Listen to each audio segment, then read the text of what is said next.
La régularisation de l'élevage industriel à Velvor, mensonge et impunité. Le dossier à Velvor a été déjà jugé par 2 fois par la Cour administrative. Tout d'abord à Rennes en 2019, puis par la Cour d'appel de Nantes en 2021. Actuellement, Velvor comporte 11 730 animaux équivalents sur place, et ce depuis 2017. On peut qualifier cela du fait accompli, car l'éleveur n'a absolument pas attendu les jugements pour exploiter l'intégralité de son cheptel. Actuellement donc, Velvor produit 22 230 tonnes de lisier par an, ce qui équivaut à 60 tonnes de lisier par jour. Les effets cumulés avec les élevages alentours sont évidents, et sont relevés par la mission régionale d'autorité environnementale. L'environnement est très sensible. On est à proximité immédiate du bourg de Landunvez, de la crèche, de la salle de sport, de l'école, et tout l'environnement alentour a été saccagé, notamment pour agrandir les champs et produire du maïs de façon industrielle.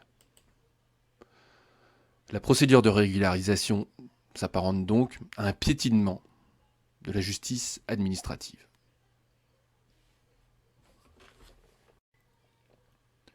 Nous vous proposons de remonter le temps. Il est possible de le faire grâce au géoportail. En 1992, le foule a été détourné. Vous voyez ici une image aérienne de 1990 où on voit apparaître, à ce niveau-ci, une nouvelle fosse à lisier pour l'élevage à Velvor qu'on voit ici, qui était encore un élevage à taille humaine. Cette fosse à lisier est trop proche du ruisseau. C'est le ruisseau qui se jette sur la plage de Pinfoul à Landunvez. Donc nous sommes en 1990. En 1992, voici ce que décide de réaliser l'éleveur pour se mettre en conformité. Il ne va pas déplacer, bien sûr, sa fosse à lisier, il va détourner le ruisseau, ce qui est parfaitement illégal. Et si on mesure avec le géoportail, on se rend compte qu'il a détourné le ruisseau à 35,3 mètres de la fosse à lisier, alors que la législation impose une distance minimale de 35 mètres entre un cours d'eau et une fosse à lisier. Le tour est joué. Voici ici, en 2018, une image réalisée par l'association Greenpeace, où l'on peut voir que le détournement du foule, qui se trouve ici, a permis, grâce à un talutage, à ce niveau-là, de créer ce qu'ils appellent un déversoir d'orage. Et donc, toutes les eaux pluviales de l'élevage à Velvor terminent dans cette espèce de réservoir qui a été réalisé sur la zone humide de Landunvez, ce qui est également parfaitement illégal. Dès le début de cette affaire, les associations ont alerté les services du préfet afin de les informer sur les agissements passés de l'éleveur industriel. Ces aménagements illégaux, réalisés sur la zone humide de Landunvez, ne peuvent décemment pas justifier de nouveaux travaux tout aussi illégaux. Pourtant, dans le rapport d'inspection de la Direction départementale de la protection des populations d'août 2019 que voici, on peut lire: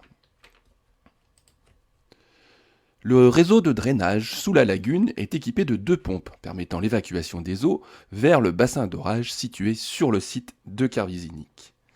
Ce rapport est accompagné d'une annexe comprenant des photographies dont celle-ci. Il s'agit bien évidemment de la zone située sur la zone humide de Landunvez en contrebas de l'élevage de Kervizinic.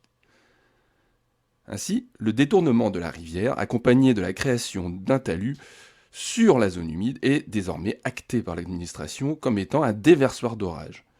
L'une des pièces maîtresses du dossier de régularisation où Velvor dirige toutes les eaux pluviales de ces nouveaux bâtiments, ainsi que toute l'eau drainée sous sa nouvelle lagune, dont on parlera plus tard. Rappelons tout de même que le plan local d'urbanisme de la commune de Landunvez interdit tout exhaussement, ainsi que la création de tout plan d'eau en zone humide. Passons maintenant à la route créée par Velvor en parfaite illégalité qui relie ces 2 sites d'élevage de Kervizinic et de Kerincuf. Une nouvelle fois, il s'agit de travaux d'ampleur réalisés sur la même zone humide. Nous voici en 1995. On voit le détournement de la rivière, la nouvelle fosse à lisier et ce qui n'est pas encore le fameux déversoir d'orage dont on vient de parler. On voit très peu par contre cette petite trace qui est apparemment du piétinement et qui n'est pas encore la route reliant les 2 élevages. En 2002, des travaux ont débuté. On voit que de la terre a été apportée et qu'un début de chemin relie dorénavant Carvizinic au second bras de la rivière qui passe à cet endroit-ci. Un pont permet dorénavant de franchir le bras sud de la rivière. Ce chantier est parfaitement illégal et a été réalisé sans la moindre autorisation. On voit de façon évidente que le chemin s'arrête ici et ne poursuit pas vers Carrincuf. Nous sommes maintenant en 2005. La végétation a de toute évidence envahi le chantier et ce chantier n'a pas été poursuivi. Le prochain cliché disponible de la zone date de 2012.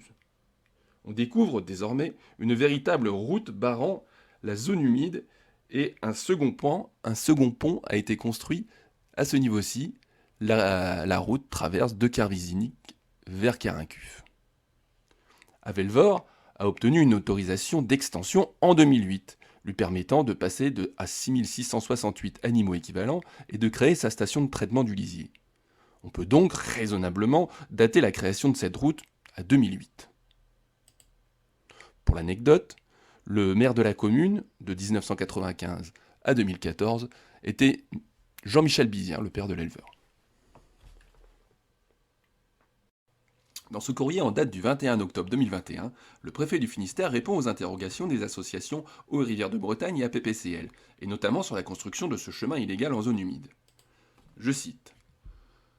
La SRL à Velvor a répondu que le chemin d'exploitation entre les sites de Carvizinic et Carrincuf est antérieur à 1990. Puis plus loin, ce chemin digue n'est donc pas illégal au regard de la loi sur l'eau de 1992 et est régularisable en l'état. Nous sommes très étonnés de constater que les services du préfet sont incapables d'utiliser les fonctionnalités du géoportail et qu'ils se contentent des déclarations de toute évidence mensongères de la SARL à Velvor. Non, ce chemin digue n'a pas été construit avant 1990 puisqu'il date de 2008, soit 16 ans après l'instauration de la loi sur l'eau de 1992. La mission régionale d'autorité environnementale a été sollicitée en 2015 à l'occasion de la demande d'extension déposée en préfecture par Avelvor. Dans son rapport, elle écrit à propos de l'opportunité de la pose d'un pipeline à lisier censé relier les deux sites d'élevage et donc de traverser par deux fois la rivière qui se jette sur la plage de Pinfoul. Je cite. L'autorité environnementale recommande d'intégrer dans l'analyse la pose de la canalisation reliant la station de traitement à la lagune en projet et d'indiquer les mesures prévues pour éviter tout dommage aux cours d'eau et aux zones humides traversées, notamment vis-à-vis du risque de drainage ou de pollution en phase de travaux puis d'exploitation. La société Avelvor lui répond dans ce dossier annexé à l'arrêté préfectoral annulé par la justice depuis. L'emplacement de la canalisation sera décalé afin de ne pas traverser la zone humide. Avelvor considère donc que la création de son chemin en parfaite illégalité a fait disparaître, comme par magie, la zone humide de Landunvez. Ici, sur l'inventaire des zones humides de la communauté de communes de Pays d'Iroise, cette zone humide est bien visible. Et là, sur l'outil agrotransfert, on distingue par transparence le chemin devant accueillir ce pipeline à lisier.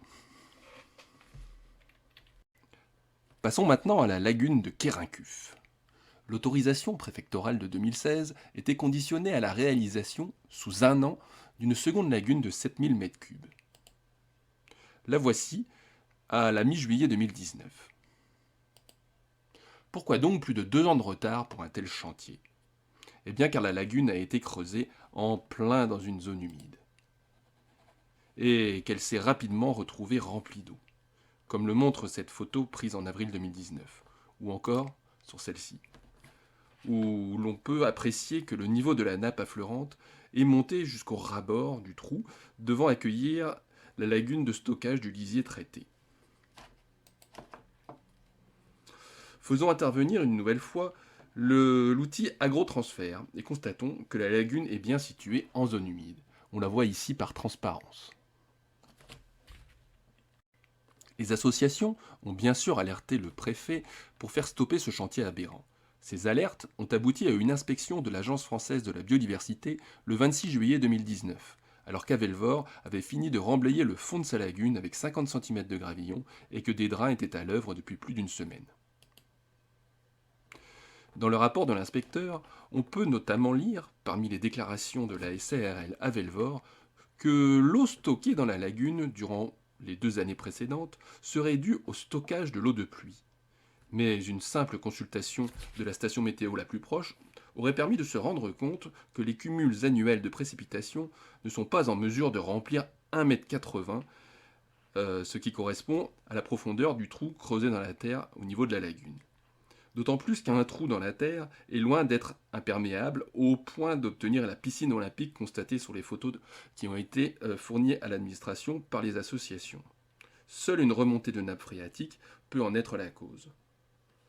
La lagune est donc bien située en zone humide. De toute évidence, la seconde déclaration encadrée sur cette photo est parfaitement mensongère. Non, lorsqu'ils ont commencé les travaux, il y a bien eu des remontées de nappe. Sur ces images, prises à la mi-juillet 2019, au moment de la reprise des travaux de la lagune, les ouvriers de chantier ont dû creuser des rigoles et drainer l'eau de la nappe vers un point bas. Une pompe évacuait l'eau jour et nuit hors du trou. Et ce, à même le sol, au pied des bâtiments de l'élevage de Carincuff. Le 21 octobre 2021, les services du préfet répondent à un courrier des associations APPCL et Eau et Rivières de Bretagne. On peut y lire: il nous semble qu'il n'existe pas de risque de pollution des eaux de baignade par l'intermédiaire de la lagune, puisque, d'après l'étude hydrogéologique, la lagune de stockage n'est pas connectée à la zone humide contiguë.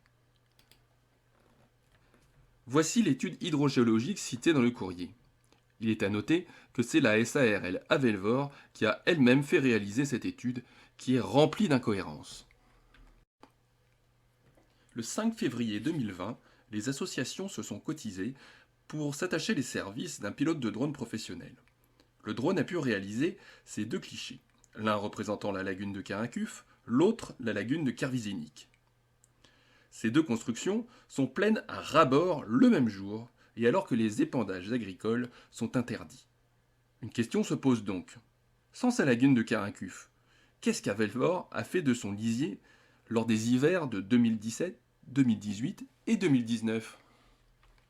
Dans un courrier du 20 janvier 2020, le préfet répond aux associations.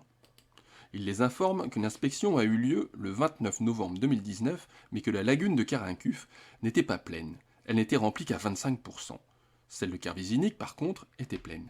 Si cette constatation peut rassurer quant au risque de débordement, elle ne permet pas de répondre à la question simple: comment Avelvor s'est débarrassé de son lisier les années précédentes, puisque tout le cheptel était sur place et que la lagune de Carincuff était encore à l'état d'un trou béant dans la terre. La phrase finale de ce courrier est fort importante puisque le préfet affirme que les nouveaux bâtiments d'Avelvor n'ont été mis en exploitation qu'à partir de 2018. Et pourtant, dès 2017, dans cet article du Télégramme, Philippe Bizien, l'éleveur industriel, affirme que son élevage produit déjà 25 000 porcs charcutiers par an. Puis plus bas, il indique qu'en 2016, son exploitation est passée à 850 truies, soit le cheptel autorisé par l'arrêté préfectoral de 2016. Dans ce second article, de juin 2017, il récidive et indique que son élevage compte désormais 850 truies. Mais le plus fort est à venir. Dans ce tract, distribué lors de l'été 2022 dans les boîtes aux lettres de Landunvez, il affirme que les travaux ont été engagés en avril 2016 et se sont terminés début 2017. L'extension était donc effective dès 2017 et non en 2018 comme l'écrivait le préfet dans son courrier. Récapitulons. La lagune de Carincuff a été terminée fin 2019. Les 2 lagunes étaient pleines à déborder en février 2020. Les 12 000 porcs de la SARL Avelvor étaient sur place dès 2017. C'est bien qu'Avelvor s'est débarrassé illégalement de son lisier en 2017, 2018 et 2019. Il est très étonnant de voir que l'État se contente des déclarations fantaisistes de cet éleveur. Pour clore cette capsule vidéo, il est important de noter que les études d'impact fournies au préfet par la société Avelvor semblent parfois avoir été renseignées au doigt mouillé. Par exemple, lors de l'extension de 2013, Avelvor déclarait être capable de traiter 85% du lisier de ses 8 965 animaux équivalents. Lors de l'extension de 2016, Avelvor déclarait être capable de traiter dorénavant 92% du lisier de 12 090 animaux équivalents, alors qu'elle n'a rien changé à sa station de traitement. Dans le dossier de régularisation de 2022, Avelvor déclare traiter 90% du lisier de 11 730 animaux équivalents. Autre exemple éclairant.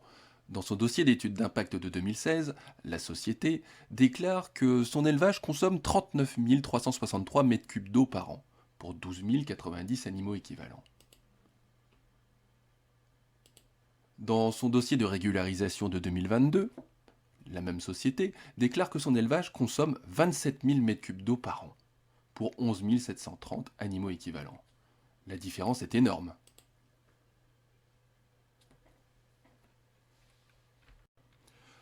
Dans le dossier d'étude d'impact présenté au préfet en vue de se régulariser sa situation, Avelvor s'appuie sur la qualité des eaux de baignade des 3 plages estuaires de Landunvèze, sur les bassins versants desquels elle épand son lisier. Je cite.